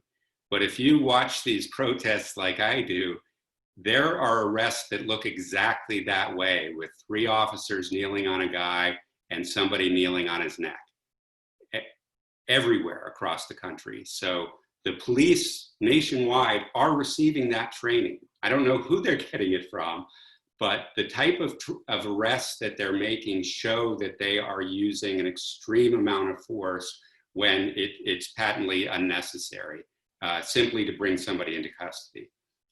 So, the use of batons. My undercover case in Los Angeles was in the aftermath of the civil unrest following the beating of Rodney King, where police got rid of batons because they realized that that was a weapon that could be so easily abused. And to, again, see here in Los Angeles, the Los Angeles police using batons in indiscriminate violence. We've had the training. These are not new problems, right? Bias policing and police violence have been problems in this country for decades. And there were studies done in the 60s and 70s and new models created that were effective. And yet those have been abandoned. And it's clear to me that the police leadership, at least in Portland, is completely unaware of those models, because even this weekend, the new language we're hearing is that we're going to double down on this methodology, right? That we've had these months of violent interactions with these protesters that hasn't helped. The feds came in, acted even more violently. The protests got bigger. They left. We resumed our violence against the protests. And why they think more violence is going to help this situation. And I totally agree with Mayor Wheeler's statement that we have to all be against violence, but that includes police violence. And the police need to be accountable for that violence. And that accountability is what is going to restore the public confidence that we can have a conversation about how law enforcement can be public servants rather than threats to the public. That was excellent. Thank you so much. And Jameen, I just wanted to say that question was such a beautiful seg into the next piece of our agenda that if it's all right with everyone, I would like to use that to pivot. Could we please take a moment and give some appreciation to Michael German for joining us? Thank you so much. I feel smarter than I was an hour ago. And you're welcome back anytime. Thank you. And I want to just say that you're welcome to stick around for the last half hour, but we also understand if you have pressures on your time as well and need to bow out at this point. Whatever you need to do is totally fine with us. And thank you so much for giving your time to us. Yes, and then thank you, Paolo. So we've got on deck for questions in the inquiry session, Cameron, Tonya, and Kosakan. I'm going to quickly open back up my one of my many tabs. So our topic today was looking at community outreach. I think that we have hit on some pieces already. And so I think what I would like to do is, rather than lead with the question that I had about SROs, I want to go ahead and go to, we had Cameron, Tanya, and Kosakan on deck for questions. So let's go ahead and go in that order. So let's go ahead to Cameron, and then we'll go from there. So this is a good segue here, and it looks like Kosakan had already started asking us. So Chief Groshong, as you may know, Portland is only the latest city to encrypt all their communications in order to avoid any sort of public oversight or public knowledge of police actions. Can you unequivocally commit today to Beaverton police not taking that same path? So, Cameron, what do you mean all communications? I mean, like cell phones? Every single communication that is police oriented has been switched to an encrypted channel. Their scanners can't pick up anything from the police, and also, not to mention, we can also talk about PPB's habit of using a feature called Tiger Chat, which auto-deletes messages in an attempt to avoid public records requests, but that's a whole nother issue. But the simple question, so you are a public servant, the police are a public agency, and the public has the right to know what the police are doing. So I'm asking if you can commit to the police, the Beaverton Police Department, not hiding their communications from the public. Well, we don't hide our communications. Emails are public records requests. Oh yeah. So I run through the attorney's office. Our cell phones with text messages, that they weren't secure, and so our phones are no longer allowed to do iMessage or text message. I can't remember which one. Sorry, I think I should look at my phone. It's iMessage, so it can't be deleted. It goes into our system. We have our city phones, so any text messages we do are public, open to public inquiry or public records requests. They don't delete. They're not secure by Apple or anything like that. Our radios, we did switch to a new radio system. Right now, our radios are not encrypted. However, in January, they will be encrypted for, I think it's the first 5 or 10 minutes of a call. I can get back to you guys on that. I'm not sure which one it is, but it's for safety purposes. But after that, it's not real time, but then it's silent for, I think, the first 5 or 10 minutes, and then it turns back on to where the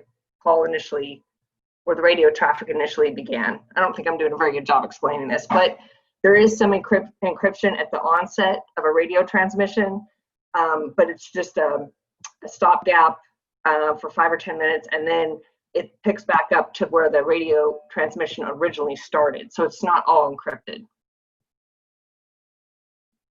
Were you thinking of do you have any other ideas or devices you're thinking of?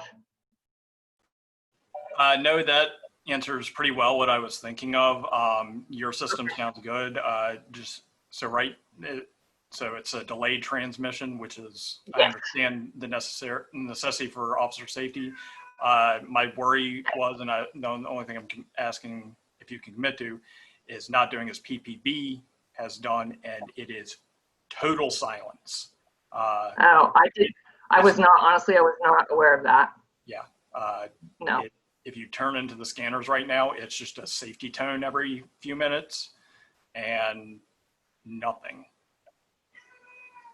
Because we have with our WACA, our Washington County Communications Consolidation Agency, I think that they have an app on a phone that you can, even though our radios are time delayed, I think on the app, and Lieutenant Stellingwerf or Sergeant McDonald, correct me if I'm wrong, I think on the app it's real time no matter what.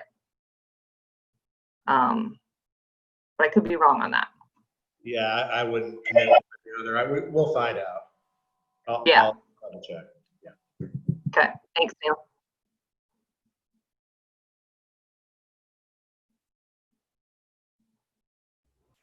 So, Cameron, are we good to move to Tanya?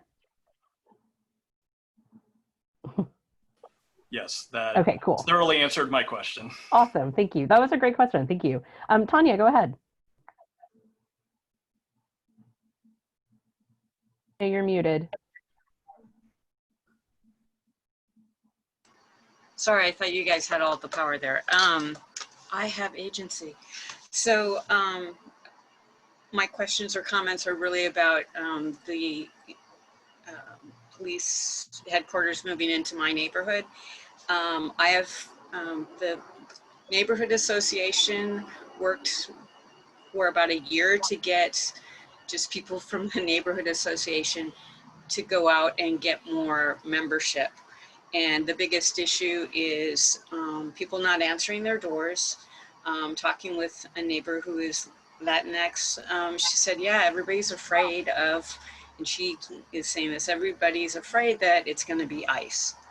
And Monica, who is on Diversity Advisory Board, said, you know, part of the problem is the trauma of immigration to begin with, but also how things were solved in Mexico or El Salvador, people with guns and wearing black outfits, coming in sirens, have caused a lot of trauma. And so I'm hoping that the police can be very trauma informed when they're doing their walkarounds or whatever happens in the community, to possibly bring Monica from DAB or other people that she identifies to come in with on those walks. We all got that little YouTube video of busting a move. Police officers, I don't know if y'all want to be doing that kind of stuff, but I think what's also important to know is that in this neighborhood, there's a high, there is an increasing population of folks from the Middle East, lots of different nations. And so we need door hangers that also have Arabic. The translations are in Arabic. Let me see what else. Also, I have a contact over at San Francisco Grocery, right there on Allen and Lombard, who the owner has said you can use our restaurant area. Now we can't, but they would help support bringing in the police to have some dialogue there. That they are interested, they were at least a year ago, of bringing the police in to talk about concerns in the community. Probably in that parking lot, not the best place to do it, but there is a desire for people to be able to ask questions. And yeah, and again, anecdotally, my experience with my neighbors is that they feel they're pulled over a lot more than I think police recognize they're being pulled over, or the interactions at the side of the car feel much more threatening than maybe the police are feeling that they're doing. And that could be just cultural awareness or something else, I don't know. So I hate to interrupt, sorry. Who's the contact at the San Francisco market that you spoke of? Do you have a name? I will get her full name. It's Marietta, but I need to get her full name. Yeah, if you have some contact info or something like that, if you don't mind passing along to me, I'd appreciate it. You bet. Okay, thank you.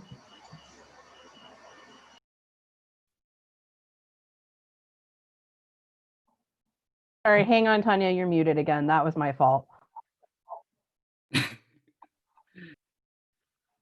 Okay, now I'm not. Okay, so there's a couple really good sweet shops that I know the kids would love ice cream from. If you ever want to know where those are, talk to me. That's it. Thank you so much, Tanya. Okay, now I am going to mute Tanya because I do have that power. There we go. And then let's go ahead, and I'd like to hear from Kosakan. And then we're going to talk a little bit about SROs. And so Dory, I'll probably tap you to bring your wisdom to an SRO discussion. Go ahead, Kosakan. Yeah, thank you, Laura. One of my questions was already asked by Cameron. Thank you. It was about police communication on the scan. So Chief Groshong, I asked last time if you have enough resources in terms of staff. I mean, enough officers to police nearly the 100,000 people in Beaverton.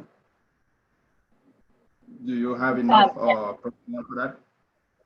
Yes, we are very fortunate. We have our community support, and we do have adequate staff. But with that being said, there are things that we can do differently with staff. You know, for example, the mental health aspect. You know, police officers aren't trained to handle someone in mental crisis. You know, as well as let's say a psychologist or something like that. So we are looking at different, while we are very well staffed on the police side, there's things we could do better, as I've said before. But one of those is responding to people in mental health crisis. And so we are looking at I actually Lieutenant Stellingwerf got a bunch of information on the Cahoots program down in Eugene. I think some of you have probably heard of it.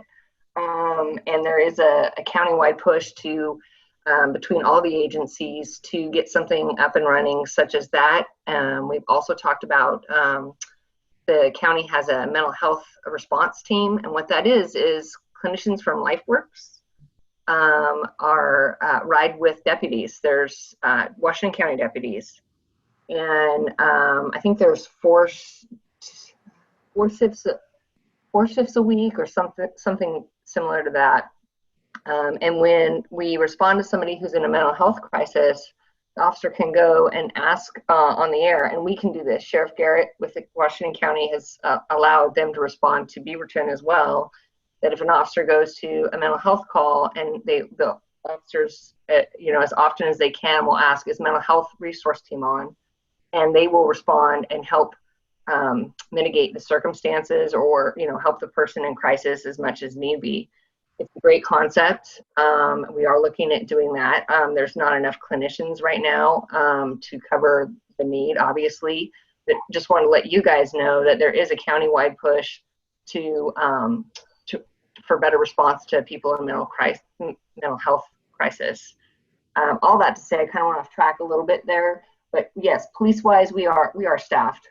We're very fortunate, but there are things that we could augment and do better. And we're looking at those types of things. Did that answer your question? Yeah, thank you. Second question real quick. Did Portland Police contact BPD for help to deal with the riot in Portland? Yes. And I've spoken with the mayor, and we are not going to be responding to Portland. His feeling, my feeling, overwhelming feeling with the sheriff and all the rest of the police chiefs in Washington County that we need to take care of our cities, our communities here on this side. And by depleting our resources to go to Portland does not bode well for us. So we are not responding to Portland. So how prepared are you in case that riot or something moved to Beaverton? Are you ready for it? Yeah. So we have we partner with Washington County Sheriff's Office and other agencies, Hillsborough, Tualatin, Tigard, and we realize we're a lot of small cities in one area, and so we do have a plan, interagency plan, that if not protests are always welcome, peaceful protests, but if actual rioters came and caused a problem, that we do have a plan in place. Should that happen. Hopefully it won't. Yeah. Thank you. Awesome. Thank you, Kosa-Khan. Benjamin, I see that you have your hand up. Go ahead. Yes, so I'm really glad, Chief Groshong, that you're having these conversations citywide between different systems about mental health professional. And I think it's really important that we also consider that how we perceive mental health in another person is also deeply informed by our understanding of biases, right? Even within the mental health profession, there are disparities in how we concern. So I'm curious, I think it's great for your officers to be able to identify this is a mental health crisis, we need to refer, but also what further training are you committed to your officers getting about racialized mental health?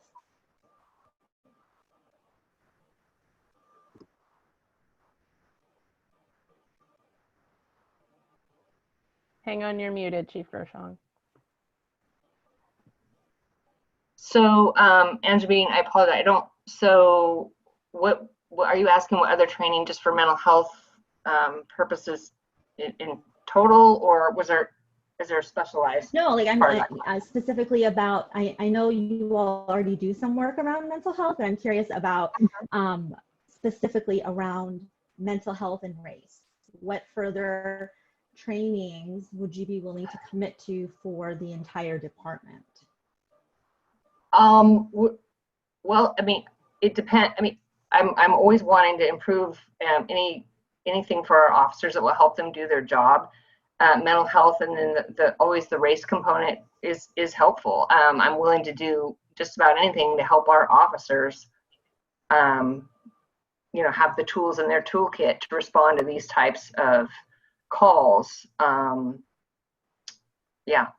And I think if it's okay with you, Anjabin, I wanted to amplify a little bit of what I'm hearing you say, which sounds like you're particularly saying we need to be hyper aware that if officers are able to make the call, this is a mental health call, I need backup, that introduces a new layer of bias in policing, essentially, that, or a new potential avenue of bias, that our perceptions of and constructs of what is and is not mental and a manifestation of a mental condition is heavily racialized. So I think that was really, really we're asking, like, that is a new layer to consider as well, essentially, Chief Groshong, is that when officers are asked to make that call, that is something that they'll need to be aware of. Did I capture that, Janine? Is that okay? You captured that beautifully. And I just want to emphasize that we know that there have been cases where folks of color have been killed by law enforcement because while they were having a mental health crisis, because it was not identified as a mental health crisis. And I think obviously race played a role there. And I think that needs to be acknowledged in further training around that. So real quick, may I ask, are you aware of any organizations or training that's available out there now that we can look into? Yeah, I can send a list of folks that I trust that can do trainings of that nature. Yeah, I mean, so that would certainly help, because I haven't heard of any training that you're describing. So yeah, if you have some more information on that, we could pass that along. I appreciate it. All right, thank you. I can do that. Thank you for asking. Look at that. We just did that thing where we like made it granular and made the world a tiny bit better. Thank you, everybody. So I see that Spencer has a hand up. Yes, and Paolo says, please send that information his way so that he can disseminate that as well. So we'll go to, let's take a question from Spencer, and then let's, wow, we are running out of time. Let's take a question from Spencer, and then let's put a pause on this part just to bring the focus back to SROs, and then we will open up a little bit more broadly. Go ahead, Spencer. Hi, thanks. For Chief Groshong, to what extent, if any, do you screen police personnel for affiliations with white supremacist groups? That's a good question. Thank you. We do. In our background process, we screen any applicant for any affiliations, whether it's white supremacy, any type of gang affiliation. Yeah, we do screen for that. As a matter of fact, one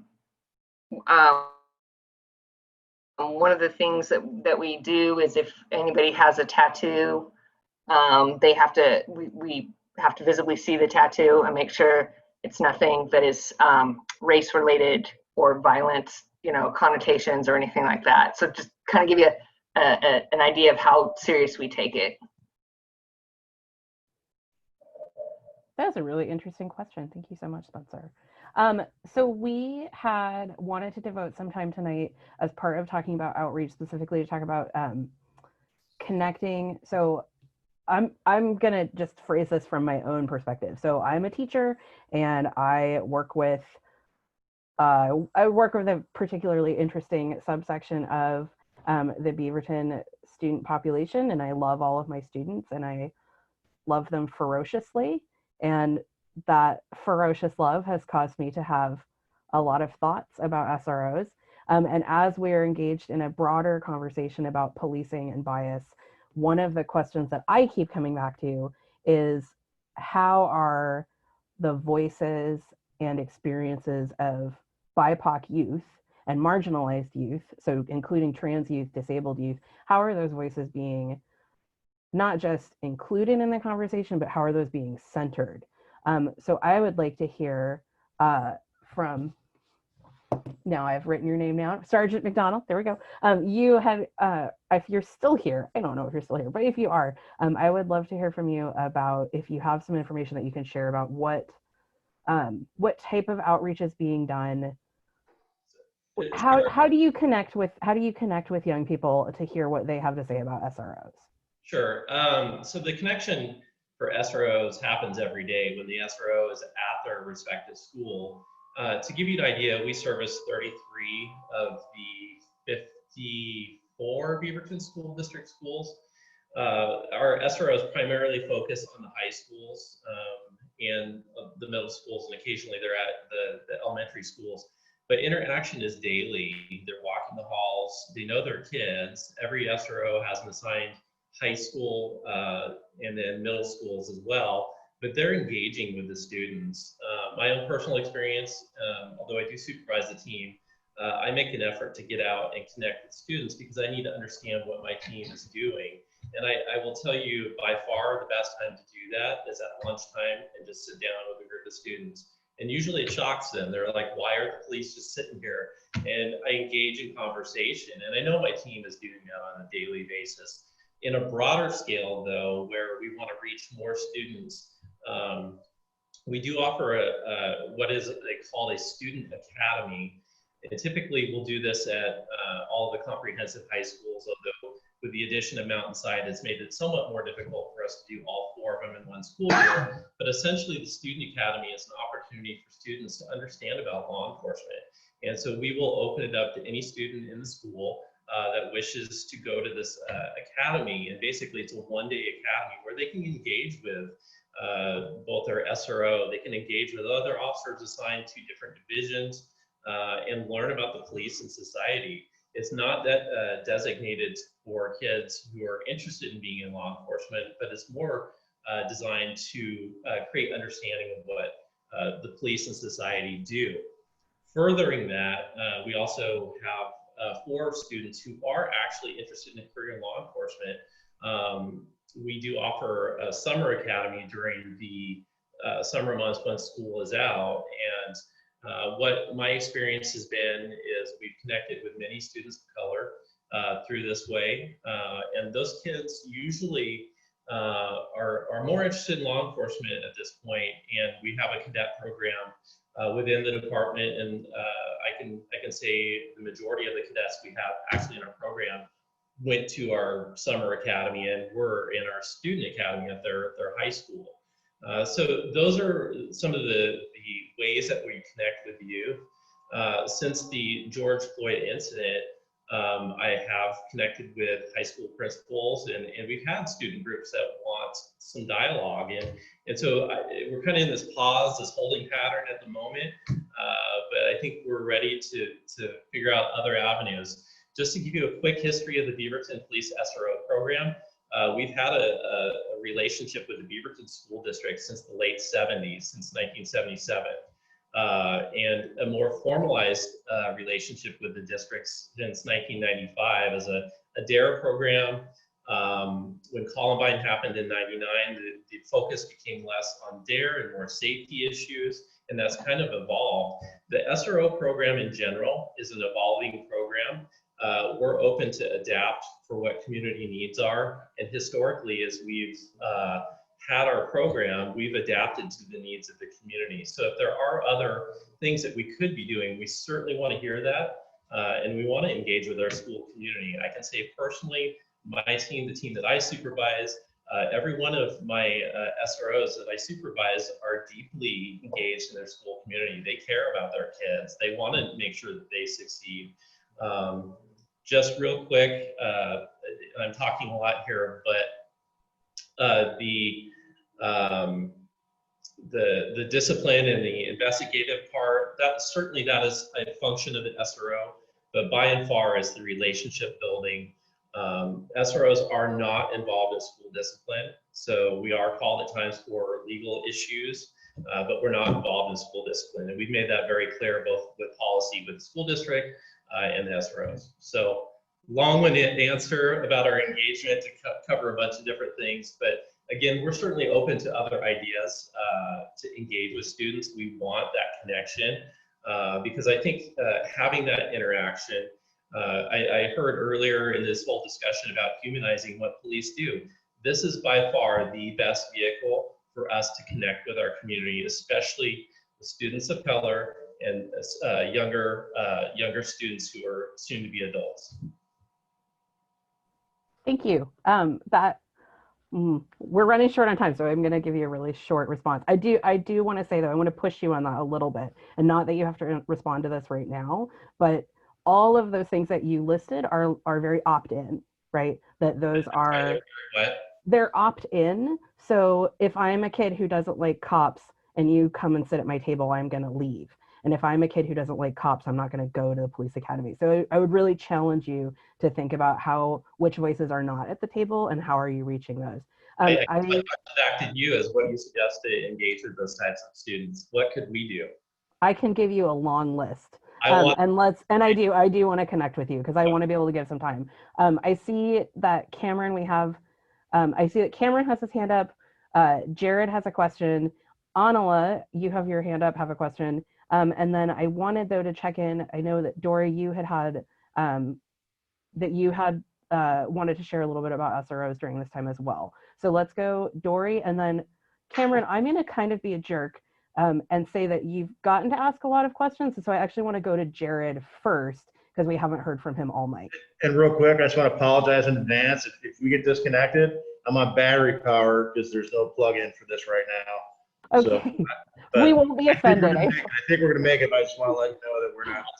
That would be really awkward. Yes, thank you for front loading that. So let's go Dory and then Jared and then Annala.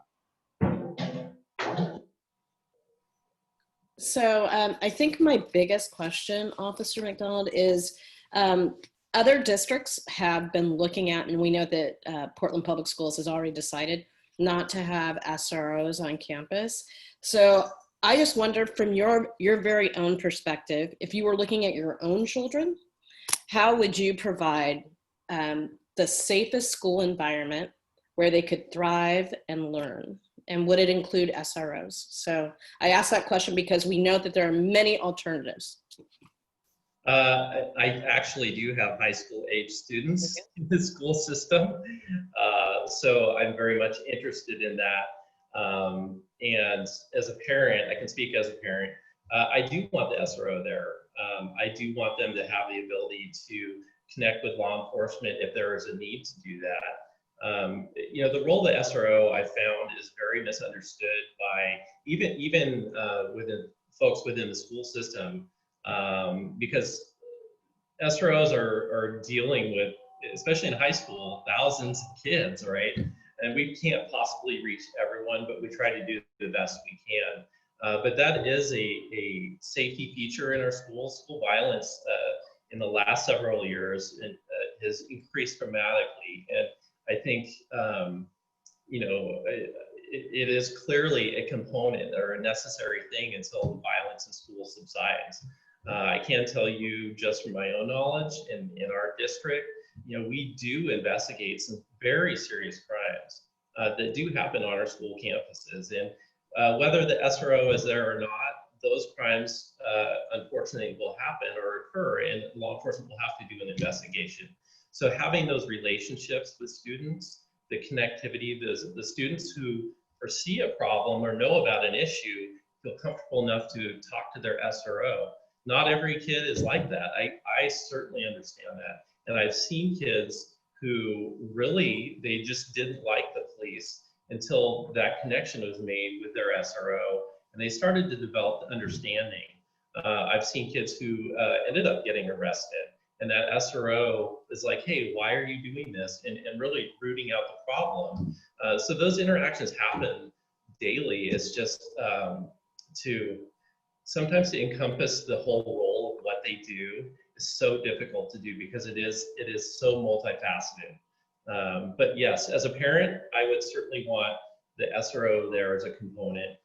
As a parent as well, SROs provide training for parents on technology, dangers of technology. A lot of parents are unaware of all those types of apps out there that their kids are into, and the SRO team as a whole looks at all that so we can help parents monitor their kids better. So I'll try to keep it short. So I would share this feedback with you.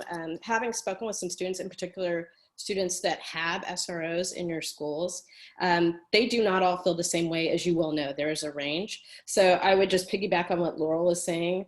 You as SROs, if you could consider how you could reach a wider breadth of students, and in particular, I'm going to say BIPOC students have had some very negative experiences with the SROs. And I think part of that is bias and perspective and racial socialization from the officers of how they see people without having dug in. So I think that's additional work that needs to be done on the officer side to be able to serve the community well. Again, we're open to whatever, if you have programs or things that we could do differently, certainly we want to do that. We do want to engage our student community. Is vitally important. Thank you so much, Dory. That was really well said. Jared, I would like to hear from you because we never hear from you in meetings, and I'm excited you want to ask a question. Well, hello. So thank you so much for being with us. I'll try to make this quick. Yeah, I do also have kind of, some conflicting feelings about SROs. So you mentioned, I believe, just to clarify, that I think 33 of the 54 schools have SROs assigned to them, but I think you said there were 6 SROs, or they take multiple schools, so they're not, they can't be in one place all at once, right? Right. So yeah, just to clarify. So I'm just wondering, knowing that that police are not really trained on mental health crises, do we have data on how many students are experiencing mental health crises and how many of the calls that SROs are responding to are mental health related? So officers are trained in crisis intervention. So that is something that officers are trained in.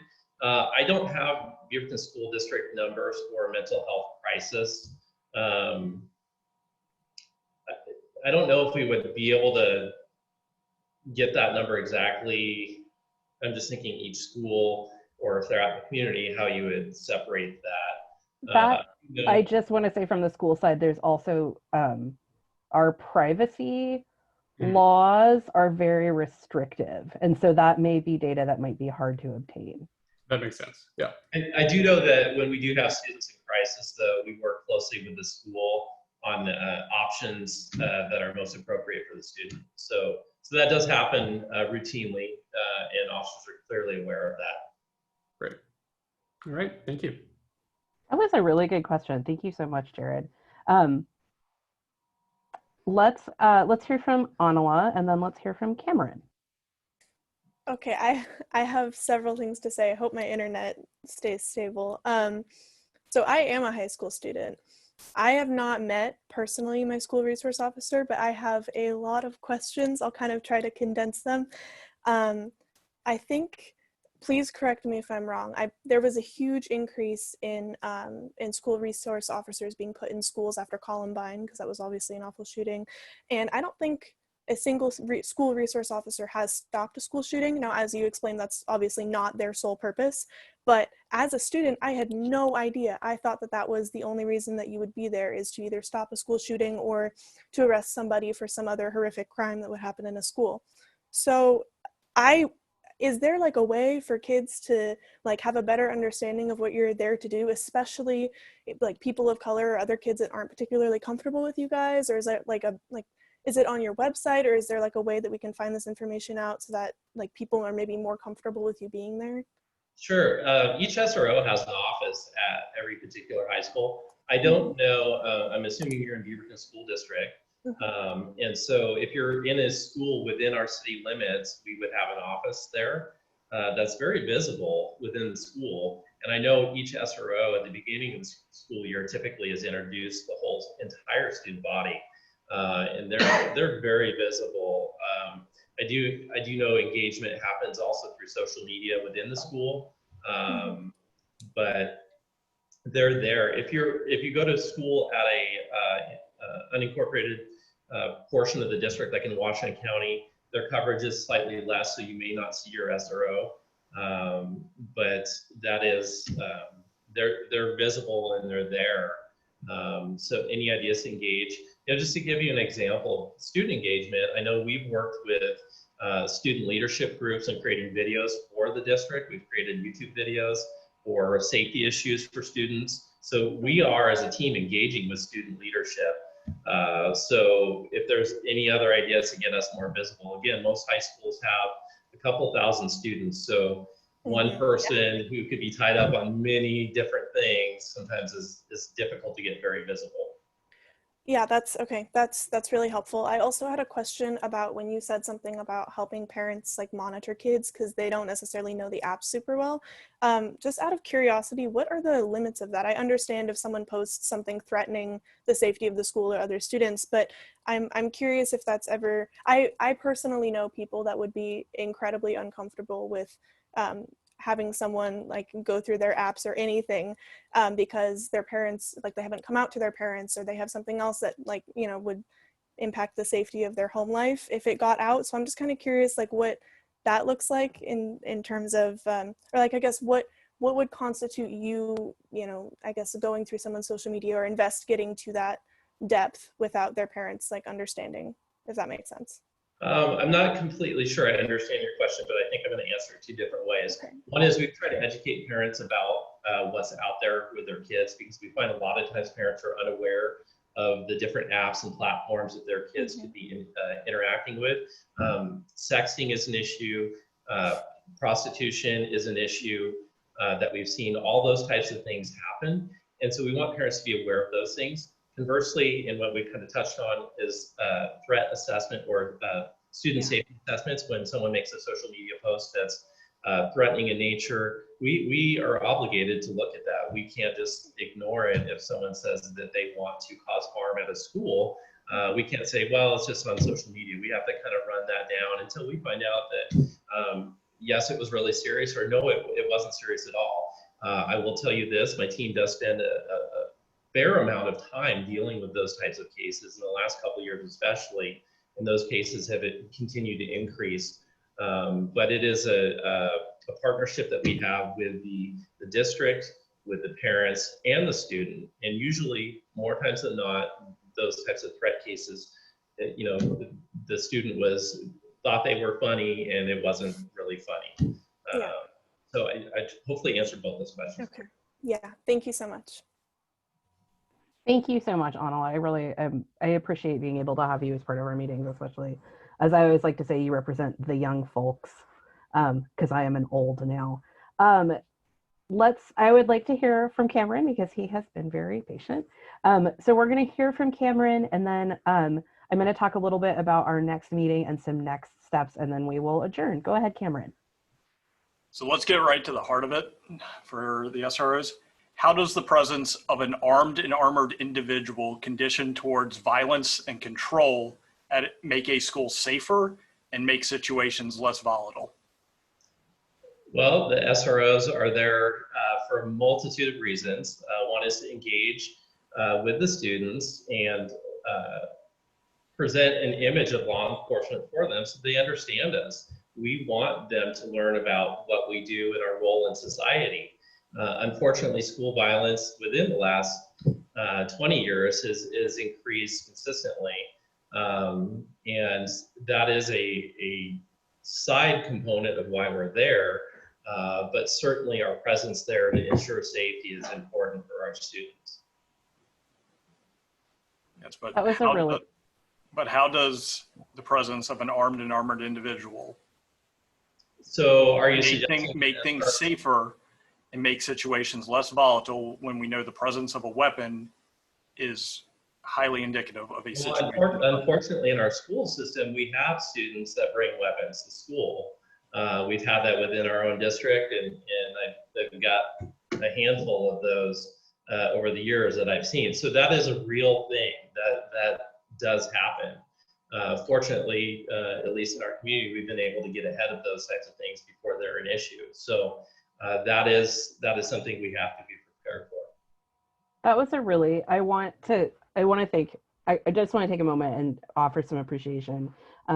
This is a magnificent conversation, and like, I'm so fired up right now.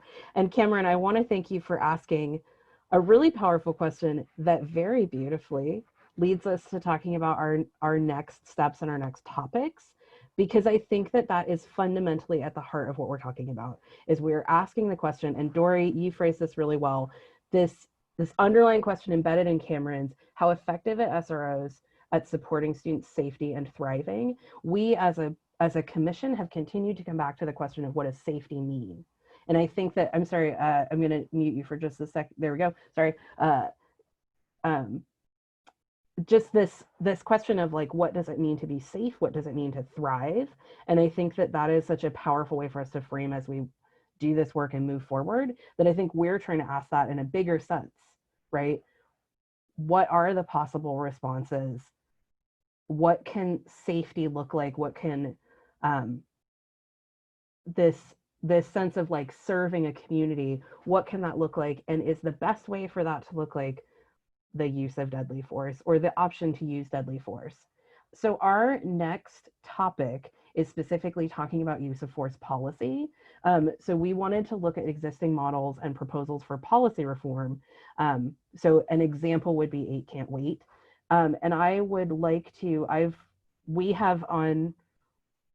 we heard from public commentary tonight, and I think that we as a commission have also mentioned that we are aware that we are looking at reform, although there is a very strong case to be made for why are we talking about reform instead of abolition.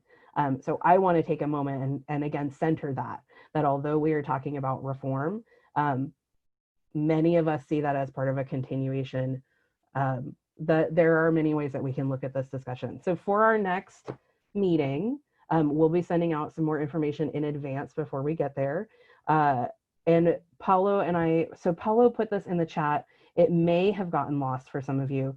I know there's a lot coming through the chat, but we also, this is the halfway point in this inquiry process. And so we really want to hear from everyone about, we want to be able to do a check-in of how is this work going and what thoughts do you have? If you look at what do you feel like we've done? What do you feel like we've accomplished?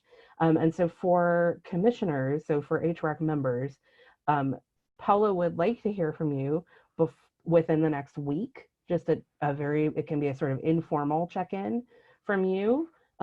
Yes, he reposted that in the comments perfectly. So where are we at? Are we on track? Do we need to make adjustments? Take some time, process. We deliberately took doing this verbally out of the meeting agenda for tonight because we want you to process this. And then Paolo and I talked about today, we had a check-in, and one thing that we both felt really strongly about is that we don't just want to hear from you if you have questions or if you have concerns. We want you to reach out and say, this is where I'm at. We want everybody to check in. So if we haven't heard from you by next week, Wednesday, we will probably reach out to you and ask all those questions of how is this going? What do you think about that? So do you take some time to process that? Is there anything else for the good of the order? Paolo, I'm going to kick it to you briefly. Is there anything else we need to make sure to hit?